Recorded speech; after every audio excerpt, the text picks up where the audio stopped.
Hi, it's Sarabeth Emet, and today is a Saturday, and it is the 10th of January, and it is something like 9:30 p.m.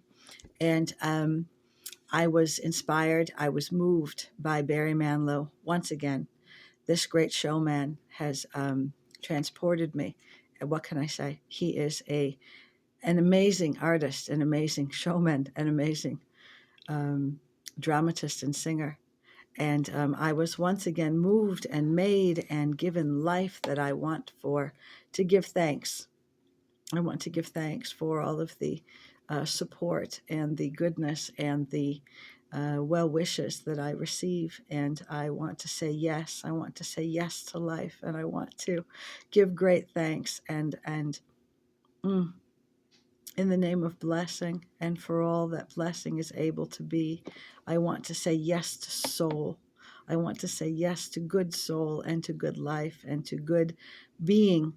And as I was listening to this Barry Manilow, wonderful performance, it was Barry Manilow live in London with the Philharmonic, the London Philharmonic. Wow! And this was obviously an amazing show. I mean, if you are a Barry Manilow fan, and I'm something of a novice, I'll admit, um, but I can remember just, loving Barry Manilow as a very young child. And I can say my only, well, no, I have this CD of Ultimate Manilow as I'm showing you. And there was another compilation CD from ages ago, and that got lifted by others. And, well, enjoyed in good health. And when I was just a very little girl, I think I was about 6 years old, I fell in love with the song Daybreak on the radio. And my parents agreed to buy me the Barry Manilow live album. And this was a double album set of an amazing concert. But I mean, I don't think the man has a bad show. I think he only has absolutely amazing, stellar, celebrations of light is what I imagine, because anything I've ever heard, anything I've ever enjoyed is just absolute brilliance and absolute goodness. And wow is all I can say. So, giving thanks and also in deep appreciation. I was asked to remember a moment in my life. I found myself wanting to sing this song, Mandy. And, for whom am I singing it? There was a time, I understand, I'm singing it for myself, not to be vain, not to be. And there was this time when I remember sort of sinking to my knees and saying, Sir, now I'm singing this for you, and now I'm singing this for us. There was this time all of these lives ago, all of these years, all of this wonder, when I sang this song, Mandy, giving thanks for the presence and for the guidance and for the accompaniment of a very dear friend, a very dear um, superstar idol, a man who I also sing To Sir with Love. And where I find these songs in chorus, where I find these songs in stereo, well, I have to tumble for them, because when I find these songs grouped together, when I find these songs in such a deep state of love that I, you know, found them once before and not quite right, but wow. I mean, wow, the deep love that I have shared, the deep love that I have known. And when I find myself as able to repurpose or transmute, share these songs, in saying thank you and in saying forevermore, in saying, of course and always, and will only ever, of course. And then truly, I give thanks for the ability to be myself and for the ability to study and to grow, as I give thanks for all those, as I give thanks to all those, as I give thanks from all those. Yes, of course. And So this song, Mandy, I once shared with a very dear and special individual in my life, a very dear and special man for whom I'll always give thanks and forevermore. And then I grew and I discovered, oh, I may be sharing this song with another. And let's see how that goes. Let's see, what life becomes. And I have no intention to let go. I have no intention to lose Buffalo, as I call him with dear heart and appreciation. And this time holds what exactly, I don't know. But once again, here I am singing in some ways to myself, because I know that these videos are not as well enjoyed at this time. But I also know that I'm not alone. And well, as I said, I was inspired. I was inspired. And I'm encouraged to share with you a story. There was this time when I was so high on Barry Manilow. And I was high on Barry Manilow, and I almost sunk to my knees. I think that I turned in some appreciation and said, "Sir, if I am indeed singing this song to you, then indeed it is yours." And I give thanks for these moments. I give thanks for appreciation. I realize these theaters, these stages are shared, and at times I cannot choose my cast of characters. I cannot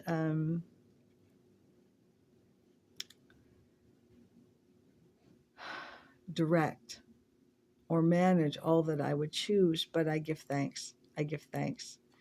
And I'm being asked. I was asked. I'm reminding myself, do I want to tell the story? Do I want to keep it to myself? I've already written it. And some part of me holds very dear this need to keep to myself and remember what was a very frightening moment, a very, very frightening moment. I'm still processing what happened to me a year ago when I was abducted. And by this date, the 10th of January, I was released. I was released on the 6th of January, which was Epiphany, as well as, I think, the 1 year commemoration of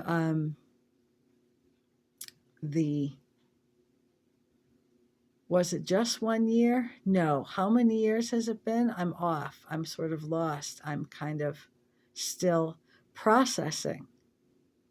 When was it? It was when Biden came into administration. The January 6th insurrection at the Capitol, right? And for me, it's just 1 year ago that I was released from bondage, that I was released from internment in a psychiatric hospital. Of course, that all goes together. I think I'll stop working on it, however, if you'll please excuse me. And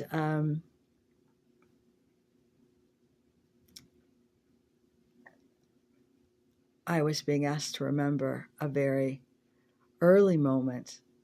It's somewhere, some part of the song. And then at the same time, there's a deep love that I couldn't possibly yet, and long and look forward to connecting with. I can't put it all into words, and so I won't.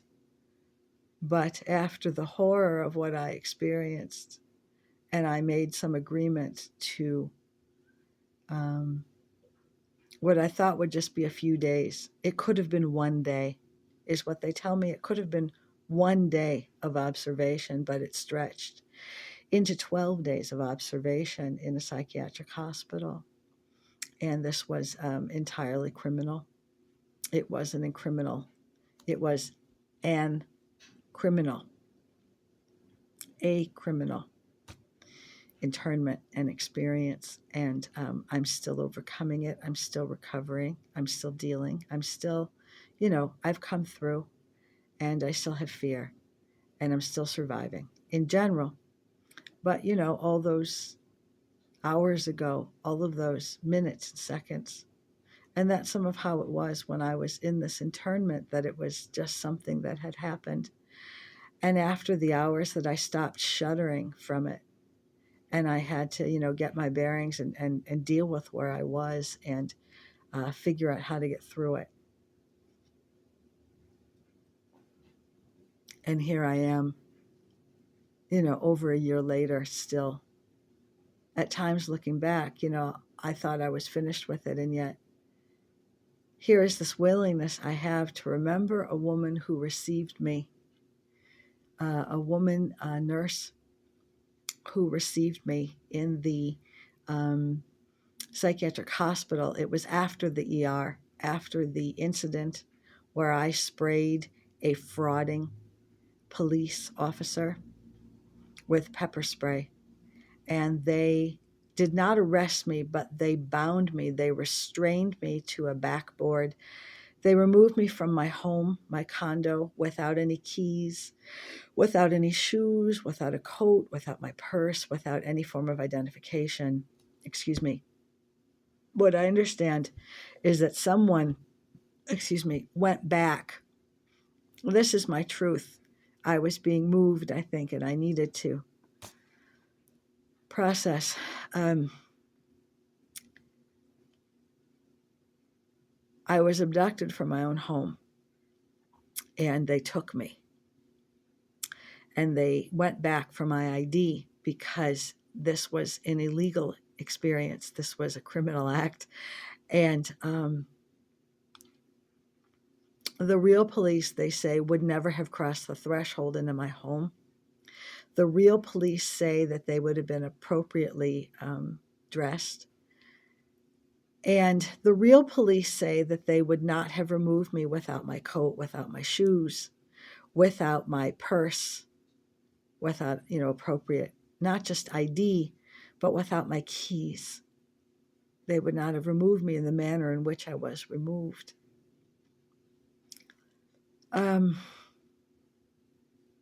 So for however long I have to process this, I'm still, letting it go. And, well, it was overwhelming and a very real experience that I came through. And so there I was, after the original. There was no, the arrest didn't take place until the very end. It was only the last day when I was released, when I was actually arrested. I wasn't arrested on day 1. I was arrested on day 12. And day 12, the city of Wheeling and the state of Illinois dropped the charges against me. And in order to do so, it was determined that they had to arrest me first and then drop the charges. They had to process it and then drop the charges, and I'm still giving thanks. I'm still singing in tribute and in love. I have an itch on my forehead, excuse me. But this is something very real that I'm experiencing even of this time, even of this day. And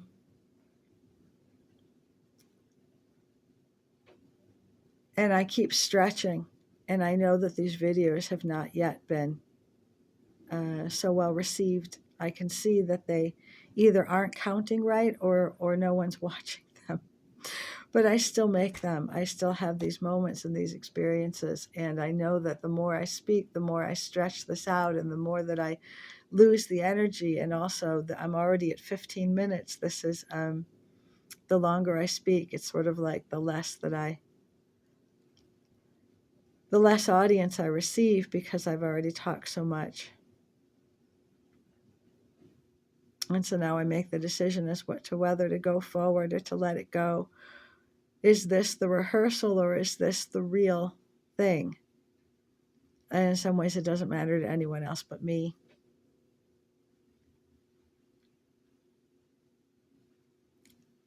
And I take these moments because these are moments in my life, moments of my own tribute, moments when I'm asking people to receive and accept and understand. me, someplace where I was on this day, not just wherever I was. A year ago, when I came home to my house, not ransacked, but the doors were unlocked and the windows were unlocked and opened. Not wide open, but the windows were unlocked. And I wrote about all of this in the statement that I made, the 57-page single-spaced writing that I posted on February 13th of 2025. I wrote about all this already. And it's not that I've lost all this energy, but perhaps I was put up with something that I needed to come through. That I understand and accept. And this time of my life, this year after a horrendous experience, which was very real, as I'm still waiting every moment of the day, every moment of the night, waiting for rescue. And what I experienced a year ago was not rescue, although I did survive. Although there were people who rescued me from that particular incident, people who rescued me from that horror. I'm waiting to be rescued and to survive what it is that I've been living every day. A year ago, I was just washing my floors. A year ago, I had overcome those 12 days of Christmas, and the days before I was interned, I had cleaned my house. I had dusted and vacuumed, and I had cooked for my birthday. I cooked Asian food, and I was beginning to settle down and find Christmas peace. And there was this terrible banging at the door. And I can remember it was a lie, the banging at the door, and the reason, the story that they gave was false. And they captured me. And they did that to me. And there was no sexual abuse. There was no physical abuse. There was 12 days of internment in a psychiatric hospital. And they say that I was diagnosed as schizophrenic as well as psychotic. And the truth is that no, I am not schizophrenic and I'm not psychotic. I know that there are people working to rescue me. I know that there is a man whom I call Buffalo, who does have his own real name. I know that there are people who witness my Facebook, and I do believe there are people who are aware of the videos which I make, but they're not ready to watch them. On occasion, these videos do receive reception and views, and I give thanks for that. And I respect that people are taking their time in some ways. The videos that I wrote 10 years ago, over 10 years ago, 15 years ago, sometimes have received hundreds or thousands of views. And these homemade videos don't receive as many views as I've noticed, but I still make them. Let's see if I can give my permission to give thanks and to find what was a sincere individual who gave her time to me at a time of my need and took real and factual intake in the beginning, the very first moments and the wee hours of Christmas Day, after I had survived the original abduction and the emergency room, where I was restrained and bound, and eventually out of bondage. And I was asked to eat some food. And after I'd given them blood and urine and a C scan,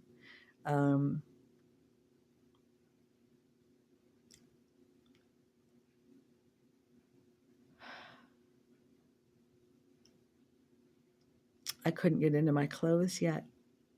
I was wearing this blue paper gown, and they asked me to read some paperwork. I didn't have my glasses, and it took me quite a long time to make out the words and all of the papers I was asked to read and sign. And I agreed to observation in a psychiatric hospital. And I was told that maybe this would take like 3 days, and it took longer than that. It took the full 12 days of Christmas, which may have been an original plan. And I'm being asked to remember, and perhaps I'm being asked to remind others who they are, who I am, what it is that we're experiencing, what it is that we're processing.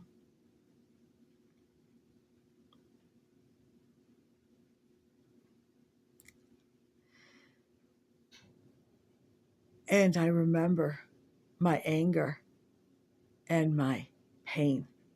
And I'd never been through anything like this before. And I can remember climbing out of the um, hospital bed, the gurney that they strapped me into, and took me from They took me from the emergency room hospital to this psychiatric hospital with some, travel through the parking lots. We had to travel through the parking lots in the middle of the night in a emergency vehicle, and there was some question and fear as to who was driving. And indeed, I think the Goblin terrorist was involved, and I'm alive, is what I can say. And there was protection. And I arrived inside of this psychiatric hospital in the middle of the night, and I climbed out from under the blankets, and I climbed out from under the restrainment, and I was received by a woman who was very kind and sincere and straightforward. And she took my intake information. She was, I'd say, a lovely woman, and she was in her nurse's uniform, like scrubs, so to speak. And they were blue at that level, like a royal blue. And she was maybe in her early 30s. I'm not sure exactly what her age was, but I had this whole experience when I was in this kind of juxtaposition with her. And I just turned 55. It was just days after my 55th birthday. I'm 56 now. And I can remember like being asked to acknowledge this woman who was professionally receiving information from me. She was asking me a number of questions, and she was the first person to receive the experience, the story of the experience, which I had just survived. And she was doing the intake, and she was very straightforward. And I looked for her in days to come, but never found her again. And I thought of her as decent and well-being and professional. And I was having this really strong experience that is hard to explain in terms of who she was and who I was. And, who she was young and beautiful and put together and capable and professional. And who was I? And I wasn't the person who was sitting in this paper gown. I wasn't the Sarabeth Emet becoming interned in this psychiatric hospital, but that's all anyone could know of me in this moment. No one of credibility, no one of profession diagnosed, and therefore that's criminal. So the term diagnose is not real. But I think that the word psychotic and paranoid schizophrenic may still exist in a medical file of my name. This is criminal. And I'm neither paranoid schizophrenic nor psychotic. And no one of credibility, no one of profession used those words. There was no true diagnosis.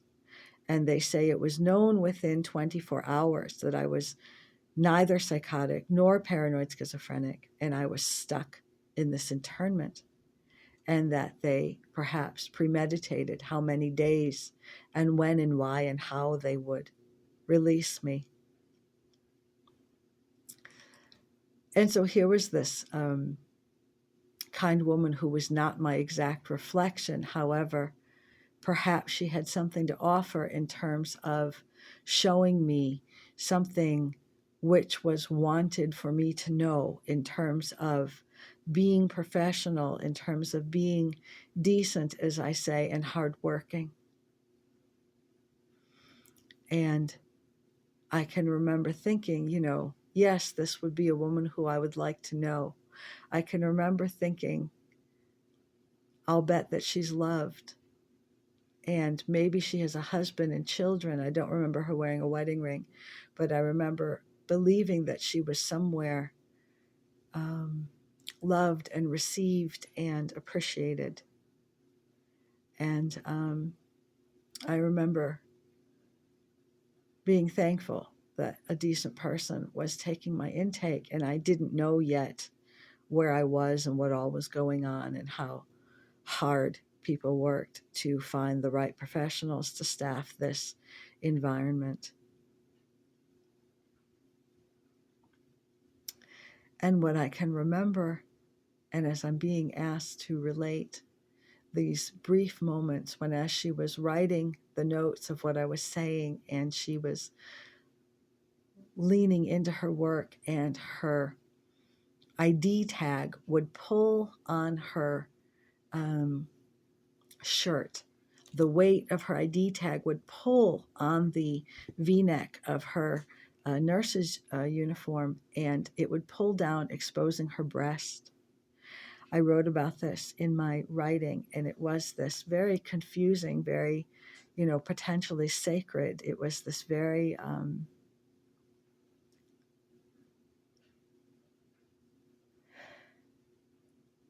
I can't say intimate, but a kind of overwhelming moment. And the first time of, I'm seeing a woman's breast, and she's good to me, and she's decent, and I didn't want to say anything. And what did it mean to be seeing beauty and breast at that moment?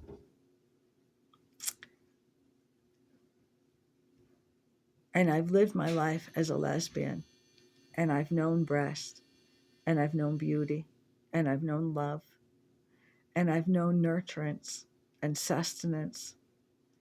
And the second time it happened, I thought, oh no, she has this experience, her breast is exposed. And I didn't want to say anything because I didn't want to be in any further trouble than I already was. And it's not that I was in trouble, I was in danger. And what was I dealing with? And how do I cope with all of this? And now it's happening again. I'm looking at this woman's breast, and it's really, it's not okay.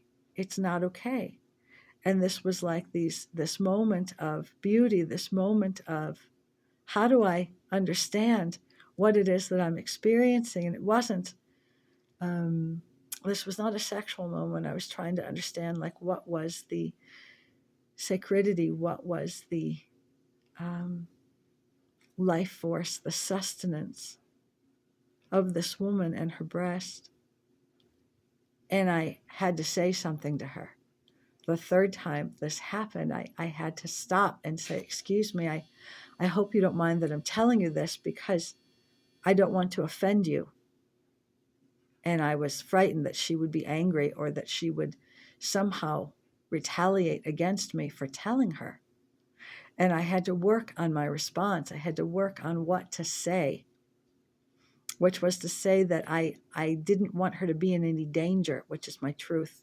I thought, oh no, this lovely young woman, she doesn't know perhaps that she's exposing herself. And I told her I I thought maybe a woman may not want to receive this information, but at the same time, I wanted her to know that I didn't want her to be in any danger. I didn't want this to happen with another person and possibly a man.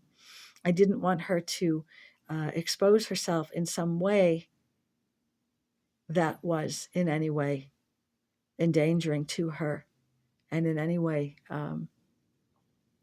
you wouldn't say insulting, but perhaps somehow. I can't find all the right words.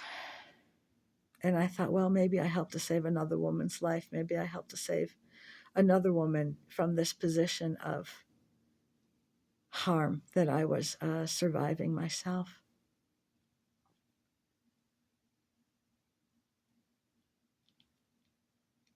And it has its, so she quickly straightened up the tag. She quickly apologized and straightened up the tag. And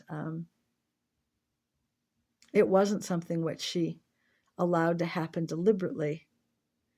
It was something which I witnessed and am still working to hold with the sacredity which it was, and yet not to make too much out of it, which is somewhat where I was at the time. I thought to myself, well, so somewhere there's life. And I was in this really deep mix of accepting what had happened to me. And here I was in direct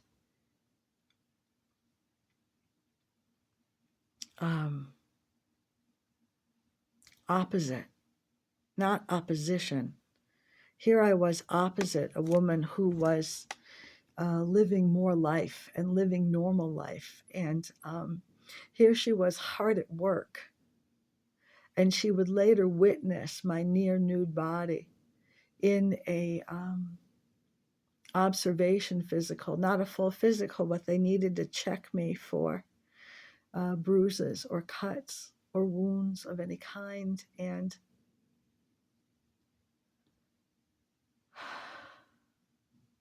I was okay.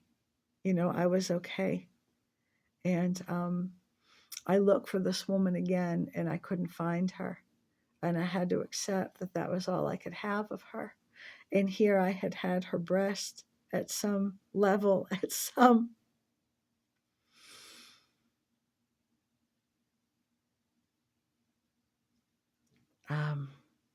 unintentional goodness and unintentional goodness. And I was listening to Barry Manilow earlier, and I was singing Mandy, and I was remembering this song, which has meant a great deal to me. And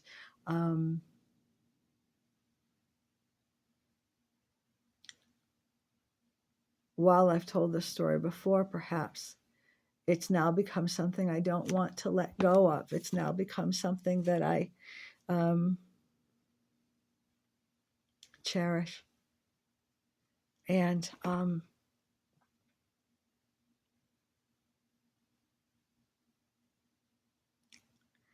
working with, having gotten outside to the store and having crossed paths with the neighbors and the goblin terrorists and the hard work of existence and the hard work of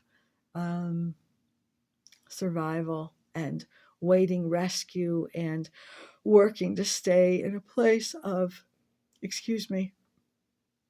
understanding and appreciation.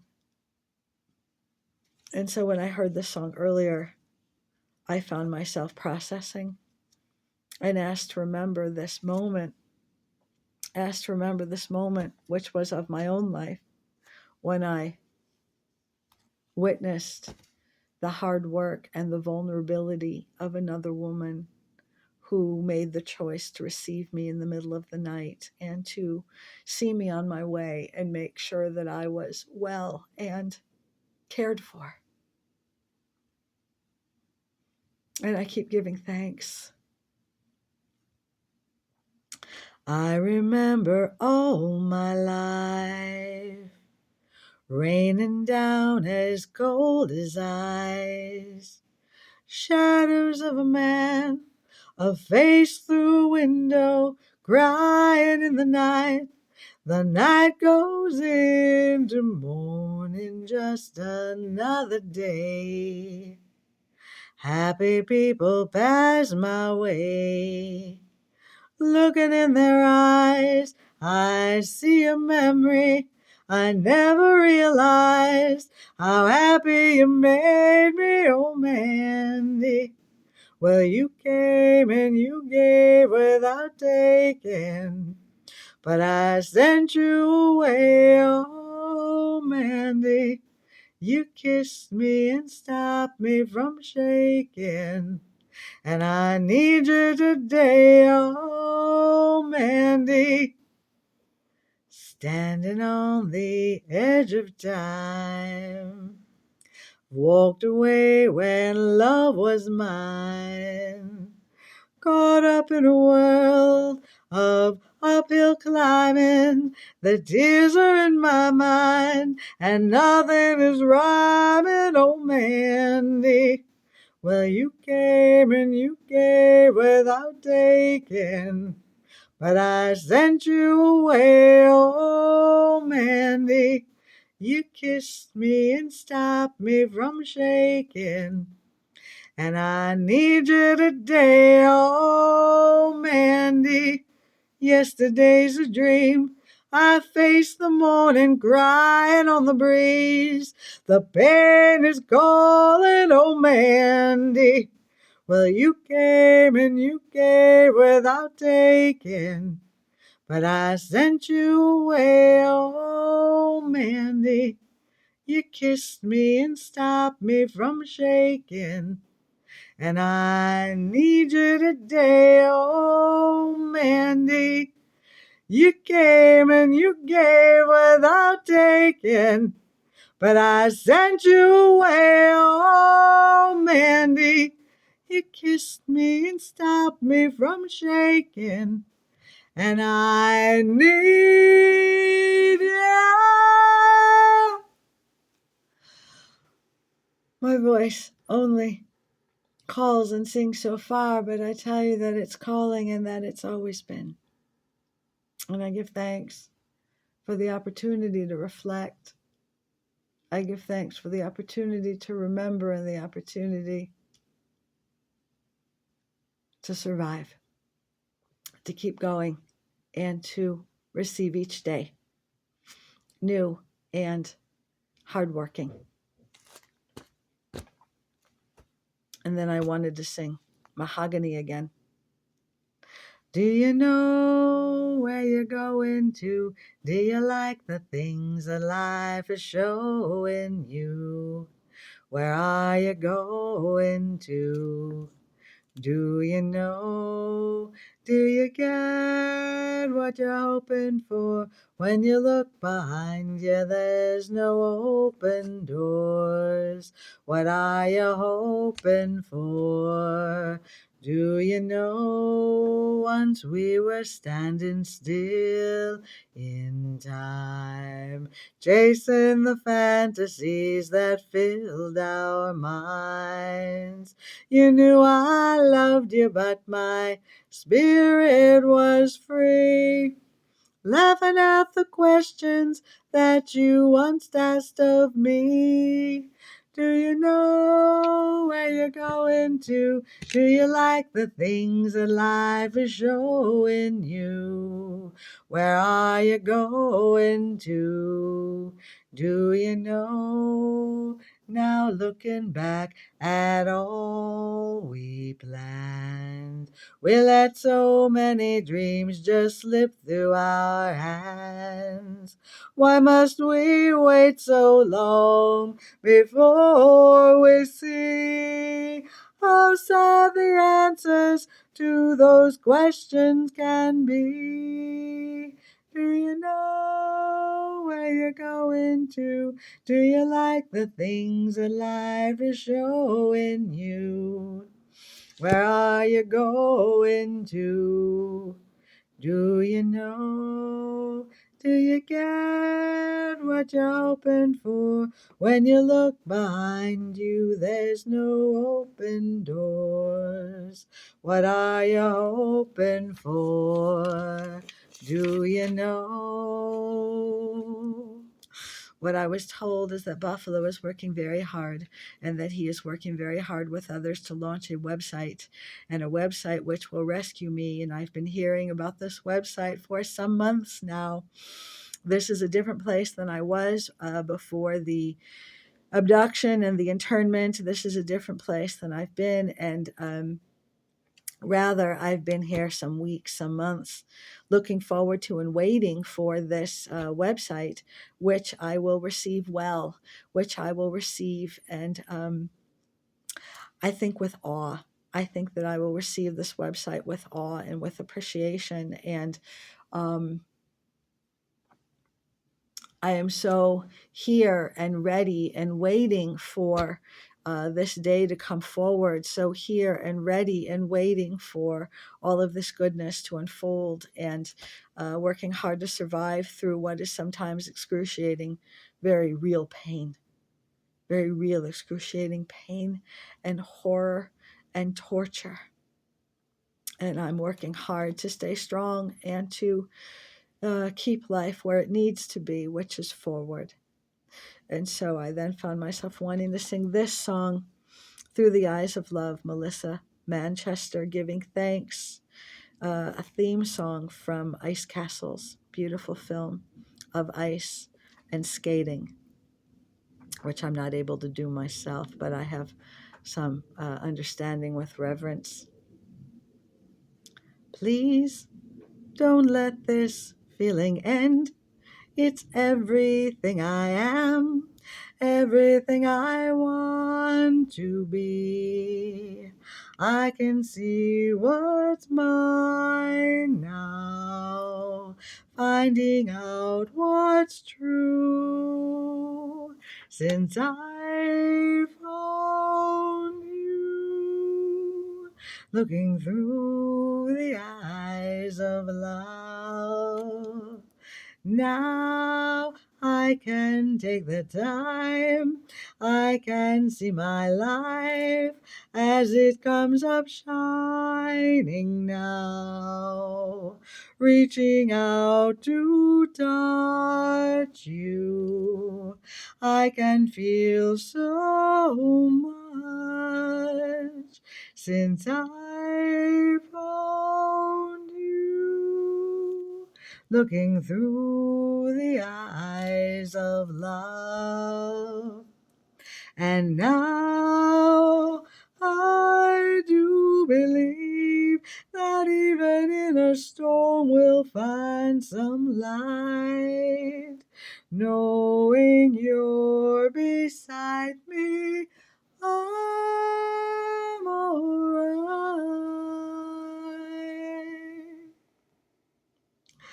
Please don't let this feeling end. It might not come again, and I want to remember how it feels to touch you, how I feel so much since I found you, looking through the eyes of love. We didn't lose May. No, we gained the next May, and that's to give us more time. That's to give us love and strength and perseverance and all that we need in order to succeed. One love from the Carpenters and giving thanks. One love in my young life took me somewhere I had never been, and I want to live again, breathe again in the shelter of his brightly woven love song. So long I have wanted love to be, sitting just this near to me.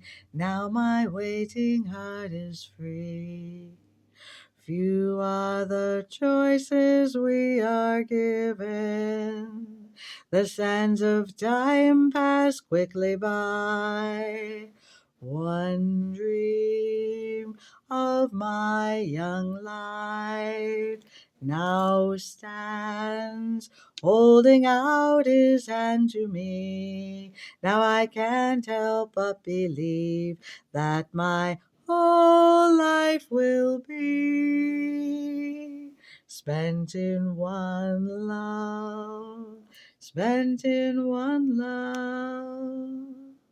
Few are the choices we are given. The sands of time pass quickly by. One dream of my young life now stands, holding out his hand to me. Now I can't help but believe that my whole life will be spent in one love, spent in one love, spent in one love, spent in one love. And I truly very strongly believe that I'll never know or love another man. Once I connect with and make life with this man, Buffalo, I believe that I'll never have another man. And I will only ever know and love this individual forever. Forever. And you can't tell me. I won't allow it. I won't allow for any other truth.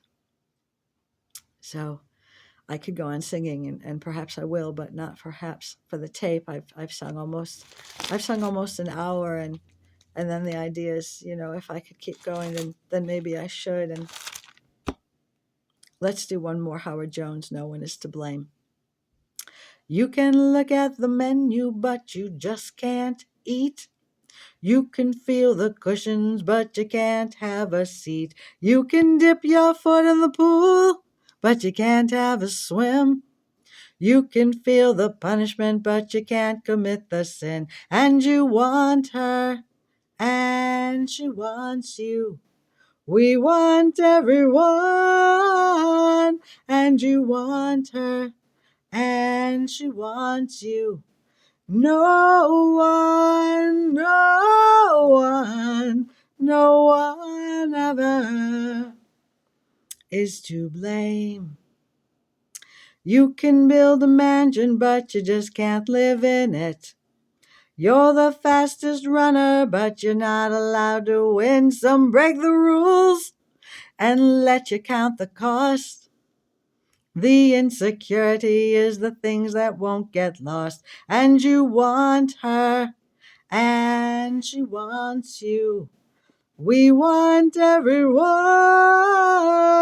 and you want her, and she wants you. No one, no one, no one ever is to blame. You can see the summit, but you can't reach it. It's the last piece of the puzzle, but you just can't make it fit. Doctor says you're cured, but you still feel the pain. Aspirations in the clouds, but your hopes go down the drain. And you want her, and she wants you. We want everyone, and you want her, and she wants you. No one, no one, no one ever is to blame. No one ever is to blame. No one ever is to blame. Ba-da-da-da-da-da-da, ba-ba-ba. You're my world, you're every breath I take. You're my world, your every move I make. Other eyes see the stars up in the skies, but for me they shine within your eyes as the trees reach for the sun above. So my arms reach out to you for love with your hand resting in mine. I feel a power so entwined. You're my world, you are my night and day. You're my world, your every breath I take. If our love ceases to be, that is the end of my world for me. With your hand resting in mine, I feel a power so entwined. You're my world, you are my night and day. You're my world, your every breath I take. If our love ceases to be, that is the end of my world, end of my world, end of my world for me. Giving thanks to Helen, Reddy. If I sing one more song that I need to find because I put it someplace where it, oh, here we are. Made sense. Giving thanks. Jackson Code, I think is the right name. It's been too long. It's been too long. It's been too long. They've had their lines crossed, and there's no way that he's coming home. Keeps finding traces of him in your room. His dirty finger marks, old razors in the bathroom, and he says, sorry, sorry, darling, but I better move on. It's been too long, been way too long. Yes, he says, sorry, sorry, darling, but I better move on. It's been too long, been way too long. It's been too long, been way too long. She peeks through the curtain as the porch creaks. Underfoot keeps hearing the phone and the doorbell ring, but it's just a rusty chain on her backyard swing. And he said, sorry, sorry, darling, but I better move on. It's been too long, been way too long. Yes, he said, sorry, sorry, darling, but I better move on. It's been too long, been way too long. When he left you, he said he'd always return and learn to stay by your side. Long cold nights get a little lonely, so he sets those old billboards alight. It's been too long, been way too long. She's had her fingers crossed, and there's no way that he's coming home. Crumpled up his little notes, tossed away the clothes that he left while he's still shopping for the perfect welcome home gift. And he says, sorry, sorry, darling, that I took my time. It's been too long, been way too long. Yes, he says, sorry, sorry, darling, that I took my time. It's been too long, been way too long, been way too long, been way too long, been way too long. Much love. Much love to you, Buffalo. Much love to everyone. Giving thanks for my life and for all the hard work which has been and for all the hard work is ahead. All the hard work which has been, all the hard work ahead. I give thanks. Much love. Sarabeth, Emet.